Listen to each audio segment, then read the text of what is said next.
T.S. Eliot once said that Dante and Shakespeare divide the world between them. There is no third. If people know Dante, it's probably related to his epic poem, The Divine Comedy. More specifically, that part that had to deal with hell. So people only read Dante for the Inferno, if they've read him at all. Most, however, haven't read any part of his magisterial poem. But for those of us who have read him, or those who will read him, why did Dante have to pilgrimage through hell before ascending up Mount Purgatory to take his seat in the choir of saints and angels, to sing of the love that moves the sun and the other stars? In our digital age, Dante is once again journeying through hell, this time without Virgil as a guide or even a literate audience, knowing his references, allusions, and the cultural inheritance that formed the basis for that great poem. The inferno of social media and digital space has Dante wandering astray, lost in the digital forests of ignorance and animosity. For people on TikTok, for instance, Dante is the often alluded to 13th century Italian poet who invented our modern understanding of hell. As one TikToker put it, the concept of hell as eternal conscious torment comes from a piece of Italian literature written in the 1300s and is nowhere in the Bible. This kind of ignorance proliferates across digital space. Admittedly, a lot of bad information about Dante and the belittling of his work comes as part of the larger theological and biblical wars currently being waged in the digital world. As a former graduate student in religious studies and the Bible from Yale, it is admittedly rather heartbreaking to see the continuous promotion of misinformation online, especially since it is the misinformation that gets the most traction, while a few heroic scholars and professors, generally on their own free will, take the challenge of correcting all of this misinformation, lies, and distortions.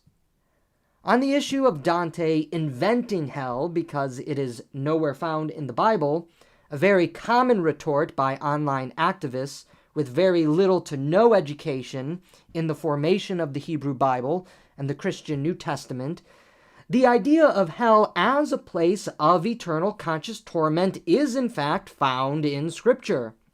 The conceptualization of hell as a place for the punishment of the wicked can be identified rather clearly in the Hellenistic period of the late Hebrew Bible and late Hebrew Bible literature. Daniel and Trito-Isaiah are the most notable examples of this. Furthermore, late Second Temple period Judaism was a time of great theological and religious innovations. A lot of extra-biblical literature from the apocalyptic traditions in this time period deal with hell and the soul after death. These extra-biblical traditions eventually influenced the New Testament, especially the Gospels, where Jesus often speaks of hell, punishment, and the soul's torment after death. While this is well known to biblical scholars and students of biblical theology, it remains ignored by a new wave of so-called digital creators waging wars online for their own reasons, some sympathetic, others not so much. Dante has unfortunately become a casualty in this fight. As another TikTok creator put it, Dante invented hell, even though again this is patently false to anybody who has any education. While Dante's imagination of hell in the Divine Comedy has become culturally influential, this belittling of Dante within wider conspiratorial disputes in digital space marginalizes the greatness of Dante and his epic poem. Since Dante didn't create hell, and since most people are probably only now receiving some knowledge of Dante secondhand through these online antics, we should focus on what the cause and the purpose of Dante's Inferno actually is. Far from delighting in the misery of the damned, Dante's Inferno teaches us the virtue and value of pity. Pity for the damned, for it is in Dante's learning of pity, which leads to a moment of forgiveness between him and Virgil, that allows the poet pilgrim to escape the fires of hell and begin the ascent up the slopes of Mount Purgatory and enter into the blessed realm of love, where love abides eternally. Dante's tears for the damned leads to his salvation.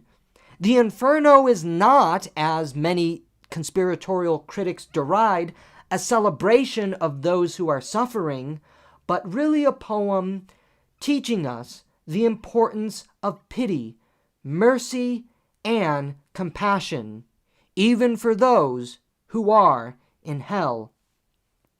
Midway along the journey of our life, I woke to find myself in a dark wood, for I had wandered off the straight path. That is the famous opening of Dante's great epic of the human soul and its pilgrimage through hell to heaven. But again, we must ask ourselves, what exactly is hell to Dante, and why must he first begin his journey through the dark crevices of the city of Dis and through the Malebolge before ascending Mount Purgatory to enter the realm of eternal love? Dante, as we know, is an exile, both in real life and his spiritual life. However, the journey undertaken through the Inferno is more than just Dante's own actual wanderings in real life and spiritual life. It is a journey into the human heart, the heart of misdirected love, and finally, the desecration of the intellect, as the passions of violence overwhelm rationality to the point of people willfully rejecting truth for the false lies of heresy, violence, and temporary pleasure. Some knowledge of the Christian theological tradition that informed Dante is necessary for us. Augustine most famously explains sin as misdirected love. In some sense, sin is not unnatural, but the misapplication of an originally and still naturally good passion, the desire for love. Augustine also formulated the basic doctrine of the Imago Dei, the image of God, that would guide Western theology. To be made in the image of God meant to be made in love for love, and in wisdom for wisdom. Unlike today's language, where being made in the image of God is rhetorically used to imply human dignity and human rights, concepts that were alien to the patristic fathers, Augustine meant it as an interior reality. We can love and come to know love. That is what being made in the image of God is all about. It's all about our ability to love and to be loved and to know love. In De Trinitate, Augustine would go as far as to assert that the prime image of God in man is the rational intellect, because it is the rational intellect that comes to know the experiences of love that we have in life. Dante stands on Augustine's shoulders. The first circles of hell, properly speaking, beginning with the circle of lust rather than limbo, deal with the misdirected love, and mirror Augustine's infamous weeping statement in the Confessions that he was in love with the idea of love, but didn't know what love actually was. Beyond the river Styx, when Dante and Virgil enter the city of Dis, the misdirected love that Dante encountered is now replaced by willful rejection of truth and nature. This is what heresy actually meant in the medieval world. This rejection of truth and nature breeds lies and deceit, all the way to the deception of nations, families, and friends, the ninth and final circle of hell, culminating in betrayal and murder. Dante's roadmap through hell is a literary, theological imagining of the Augustinian understanding of man and sin. While there is a sort of neat division between the two halves of hell, what is universal across Dante's journey is how he learns love, principally through pity, which culminates in an act of forgiveness between he and Virgil, which permits his escape from hell. The message, therefore, is clear. Proper love guides us out of the inferno we have trapped ourselves in. In the circle of the lustful damned, Dante meets two illicit lovers, two of the most famous people he meets in the entire Divine Comedy, and arguably two of the most famous people in the Inferno. Francesca da Rimini and Paolo Malatesta carried on an affair for over a decade before it was discovered. During Dante's conversation with Francesca, the reader learns that Francesca and Paolo, by extension, refuse to accept their own sin. They blame others. This is another recurring theme throughout Dante's conversations in hell. The damned refuse to acknowledge their own sin. Pride really does come before the fall here, and this is something Dante wants us to pick up on. Their inability to acknowledge any wrongdoing and their willful blaming of others seals their own fate. But it doesn't have to seal ours. Dante, the in situ incarnation of the reader, tears up and takes pity on Francesca. Damned and damnable as she is, she still deserves our love, our pity. Love your enemy, Christ declares in the Sermon on the Mount. Dante eventually faints in pity of the sad story that Francesca relates. There is no greater pain than to remember in our present grief past happiness, as well your teacher knows. But if your great desire is to learn the very root of such a love as ours, I shall tell you, but in words of flowing tears. One day we read to pass the time away of Lancelot, of how he fell in love. We were alone, innocent of suspicion. Time and again our eyes were brought together by the book we read, our faces flushed and paled. To the moment of one line alone we yielded. It was when we read about those longed-for lips, now being kissed by such a famous lover, that this one, who shall never leave my side, then kissed my mouth, and trembled as he did. Our Galahad was that book, and he who wrote it. That day we read no further. And all the while, the one of the two spirits spoke these words, the other wept in such a way that pity blurred my senses. I swooned as though to die, and fell to hell's floor as a body dead falls. It's hard not to be Dante here, because Dante is us. Francesca and Paolo's story is tragic. As Francesca tells the story to Dante, Paolo weeps as Francesca reminisces on what happened to them. And in hearing that story, Dante, as he says, had his senses blurred and swooned as though to die, and fell to hell's floor as a body dead falls. Dante did not delight in their misery. He did not mock them in their error. He wept with the damned. In doing so, he saved his own soul.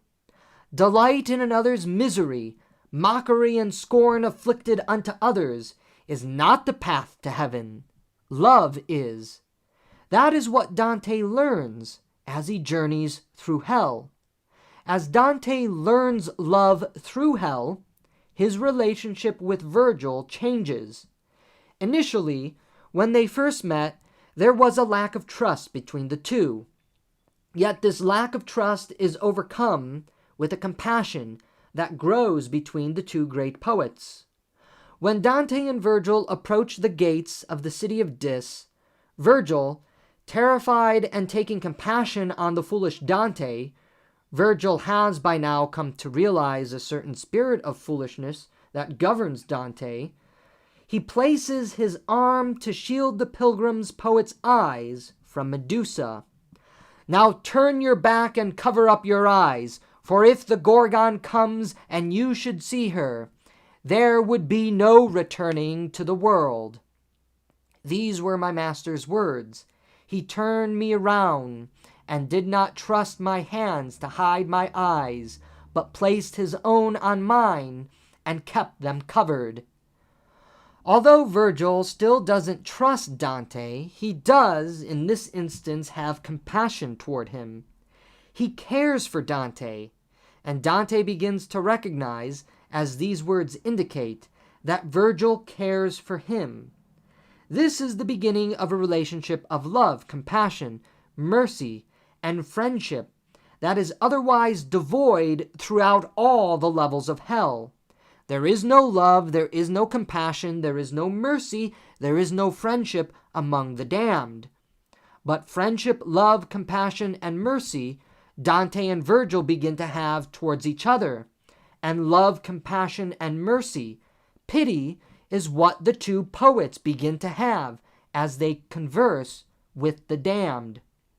The love that the two poets begin to form toward each other is what spurs them on as they journey through hell. It is a love that they begin to lean on one another, that gets them through all the fiery inferno. Their love brings love to the lifeless and loveless dead. Love literally does bring new life to a world without love. And this is what Dante is telling us. Love is the conduit. Love is the spirit of renewal and regeneration. The culmination of love in hell is an act of forgiveness. Without forgiveness, there is no reconciliatory bridge to new life. Without forgiveness, there is also no path forward for love. Forgiveness is the ultimate act of love, for forgiveness is what permits love to unite. As St. Thomas Aquinas wrote, love is the unitive force, and forgiveness is the essential heart of love, which allows for reunification. As Dante and Virgil are continuing their journey through hell, Virgil carries Dante down the slopes of the Malebolge. Then he took hold of me with both his arms, and when he had me firm against his breast, he climbed back up the path he had come down. He did not tire of the weight clasped tight to him, but brought me to the top of the bridge's arch, the one that joins the fourth bank to the fifth, and here he gently set his burden down, gently, for the ridge, so steep and rugged, would have been hard even for goats to cross. From there, another valley opened to me. Here we see our two poet pilgrims literally united in each other's arms, helping one another. Yet Dante, aloof as he has often been throughout the poem, is dilly-dallying and wasting time, and this wasting of time enrages Virgil, who loses his temper. I was listening, all absorbed in this debate, when the master said to me, "Keep right on looking a little more, and I shall lose my patience." I heard the note of anger in his voice and turned to him. I was so full of shame that it still haunts my memory today. Like one asleep who dreams himself in trouble, and in his dream he wishes he were dreaming, longing for that which is, as if it were not. Just so I found myself, unable to speak, longing to beg for pardon, and already begging for pardon, not knowing that I did. Less shame than yours would wash away a fault greater than yours has been, my master said, and so forget about it. Do not be sad. If ever again you should meet up with men engaging in this kind of futile wrangling, remember, I am always at your side. In this moment, we see the forgiveness that Dante and Virgil exhibit toward each other. Dante asks, even without asking, Virgil's forgiveness, as he says, I was longing to beg for pardon, and already begging for pardon, not knowing that I did. And Virgil recognizes this, and he bestows it. But he also recognizes his own errors, and tells Dante, if ever again you should meet up with men engaging in this kind of futile wrangling, remember, I am always at your side. After this remarkable moment, the only moment of forgiveness in the entire Inferno, the final pathway through hell is open. Dante and Virgil enter the final abode where they eventually walk across the ice of treachery, see Satan eating and gnawing the bodies of Judas, Brutus, and Cassius, then slip out of hell and begin their ascent to the stars, to the realm of love, to the realm of heaven. Dante's hell, contrary the inaccurate, ignorant, and sometimes even deliberately deceitful representation of it on social media, isn't meant to terrify anyone. It is meant to instruct, specifically to instruct in love. Dante calls on us, the reader, to have pity and compassion, even for sinners. Pity and compassion for everyone. More importantly, the love that grows from pity and compassion must be realized in forgiveness. If we cannot love and cannot forgive, then we really will entrap ourselves in our own hell, a hell of our own making. For hell is a loveless place, created by the pride, the passion, the deceit, and the lies of the self, which reigns supreme at the expense of all others. The Inferno is a deeply inspiring work within the Divine Comedy. It is, personally, my favorite of the three parts. Dante gives us a roadmap, a guide, on how to flee from the Sodom and Gomorrah we have created for ourselves. Love, Dante is telling us, is the remedy. Love is our hope. Love will save us. May we, with Dante, love those who misrepresent him, and hope that they will come to learn the beauty of the message of the Inferno. For what Dante is truly communicating to us is that we need to take love, pity, compassion, and mercy unto all, even the sinners, because we ourselves are sinners. And if we cannot have mercy and compassion, if we cannot forgive, if we cannot love one another, we will be stuck in an inferno of our own making.